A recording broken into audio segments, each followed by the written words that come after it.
আজকে আমাদের এমন একটা অবস্থা হয়েছিল যে আমাদের দুনিয়াটা আমাদের জন্য ছোট হয়ে সংকীর্ণ মন হয়ে গিয়েছিল। আমরা দুই তিনজন মিলে এক জায়গায় কথা বলবো পারি নাই। একটা ইসলামের কোরআনের মাহফিল হবে, তাফসীর মাহফিল হবে, এটা আমরা দিতে পারি নাই। কি এরকম পরিস্থিতি হয়েছে না? হয়েছে। সময় তাহাদিন এখন সেই পরিবেশ ঘুরে এসেছে যে কোরআনের মাহফিল দেওয়ার জন্য কোনো অনুমতির প্রয়োজন সময় তাহাদিন আল্লাহ রাব্বুল আলামিন বলছিলেন যে এই দৃশ্য দেখার পর তাদের ঈমান বেড়ে গেল। কি বেড়ে গেল? ঈমান বেড়ে গেল। এই দৃশ্য দেখার পর বাংলাদেশ জামাত ইসলামের নেতা এবং কর্মীদের ঈমান বেড়ে গেল। তারা তাদের কার্যক্রম কোনদিন করে নাই, তাদের কার্যক্রম তারা চালিয়ে গেছে। এক মাসের বেতন আমরা দিয়েছি, প্রতি মাসে আমাদের ইনকামের 5% আমরা দিয়েছি সংগঠনকে। এমনি এমনি কি বিদায় এসেছে বলেন? এমনি এমনি আসেননি, আপনি কত দিয়েছেন জানি না। এই বিদায় আনতে গিয়ে অনেক অর্থ, অনেক সময় কোরবান দেওয়া লেগেছে। এই জীবন, এই এত কিছুর বিনিময়ে যে সফলতা, যে বিজয় এসেছে, সে বিজয় ধরে রাখতে হলে আপনাকে কোরআনের কাছে আসতে হবে। যদি আপনি কোরআনের কাছে না আসেন, তাদের যে দশা হয়েছে আপনার দশা তাই হবে, এতে কোনো সন্দেহ নেই। কোরআনের কাছে আসুন। একটা সময় আল্লাহ তাআলা করে দিয়েছেন যে কোরআন যদি আপনি মানেন আর কোরআন যদি প্রতিষ্ঠা করার আন্দোলন করেন, দুনিয়ায় আপনি সম্মানিত হবেন, আখিরাতেও আপনি সম্মানিত হবেন। তারা ফাঁসির তরিতে তারা মরে গেছে, কেউ অসম্মানিত হয়েছে না? হ্যাঁ, কেউ অসম্মানিত হয় নাই। তাদের নাম স্বর্ণাক্ষরে লিখিত আছে। আর যারা ফাঁসি দিয়ে মেরেছে তাদের নামের থুতু মারছে না নাকি? যত জায়গায় ভিত্তিপ্রস্তর স্থাপন করেছে, ছেলে পিলে কবর মেরেছে, গুম মেরেছে, গুলি করেছে, সেগুলো খুঁটিয়ে খুঁটিয়ে সব তুলে ফেলছে।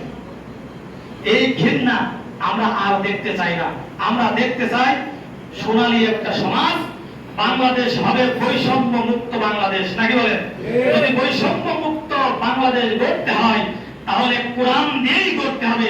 এর বিকল্প যাই আপনি দেন, বৈষম্যই হবে। আল্লাহ রাব্বুল আলামিন আমাদের তৌফিক দান করুক। আজকের ইসলাম থেকে আল্লাহর নবী কোনদিন কারোর সাথে বৈষম্য করেছে?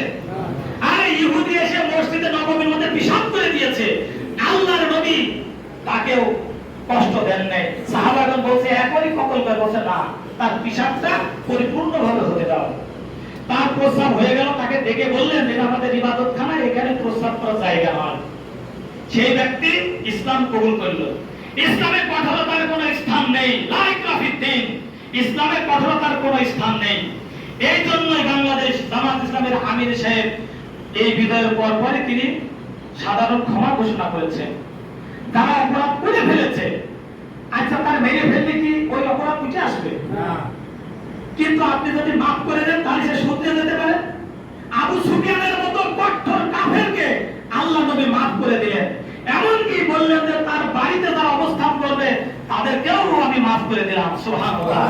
এই আদর্শ, এইটাই তো সিরাত আল্লাহ নবী, নাকি? আল্লাহ নবী সিরাত কোথায় করবেন? আপনি মসজিদের ভিতরে বসে তাসবিহ করবেন শুধু? আল্লাহর নবী নবুয়ত পাওয়ার পর তিনি যে দাওয়াতি কাজ করেছেন, দাওয়াতি কাজ করার পর যে নির্যাতনের শিকার হয়েছেন, মক্কা থেকে মদিনায় গেছেন, 10 বছর ছিলেন, 27টা যুদ্ধের নেতৃত্ব দিয়েছেন আর অসংখ্য যুদ্ধ পরিচালনা করেছেন। আচ্ছা এইগুলো করতে গিয়ে কি মসজিদে বসে বসে হয়েছে শুধু? ময়দানে যাওয়া লাগেনি? আল্লাহ রাব্বুল আলামিন আমাদের তৌফিক দান করুক কোরআন বোঝা, আল্লাহর নবীর সিরাত বোঝা।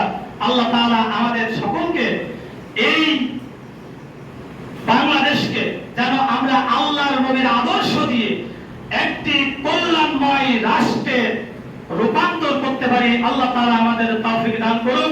ওয়া মা তৌফিক ইল্লা বিল্লাহ। আসসালামু আলাইকুম ওয়া রাহমাতুল্লাহ।